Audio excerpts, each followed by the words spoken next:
ఉద్యోగులకు పెన్షన్స్కి స్వాగతం సుస్వాగతం. ప్రభుత్వ ఉద్యోగులకు 28వ తేదీనే వేతనాలు ఇవ్వాలంటూ సీఎంని కోరినటువంటి టీఎస్ మెసా. ఉగాది, రంజాన్ పండుగలను పురస్కరించుకుని రాష్ట్ర ప్రభుత్వ ఉద్యోగులకు ఈ నెల 28వ తేదీనే వేతనాలు చెల్లించాలని Telangana state minority employees service association CM Revanth రెడ్డిని కోరింది. ఈ మేరకు టీఎస్ మెసా అధ్యక్షుడు ఫారూక్ అహ్మద్ మాట్లాడుతూ మార్చి వేతనాలలో చాలామంది ఉద్యోగులు వేతనాలలో ట్యాక్స్ రూపంలో కోత పడిందన్నారు. దీంతో ఉద్యోగుల కుటుంబాలు తీవ్ర ఆర్థిక ఇబ్బందులు ఎదుర్కొంటున్నాయని చెప్పారు.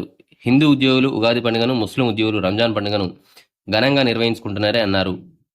ఏప్రిల్ 1వ తేదీన వేతనాలు అందితే పండుగల ఖర్చులకు ఇబ్బందులు పడే అవకాశం ఉన్నందున రాష్ట్రంలో పనిచేస్తున్నటువంటి ఉద్యోగులంతా 25నే వేతనాలు ఇవ్వాలని కోరుతున్నారని, వారి పక్షాన తాను సీఎంకు విజ్ఞప్తి చేస్తున్నానని ఫారూక్ అహ్మద్ పేర్కొన్నారు.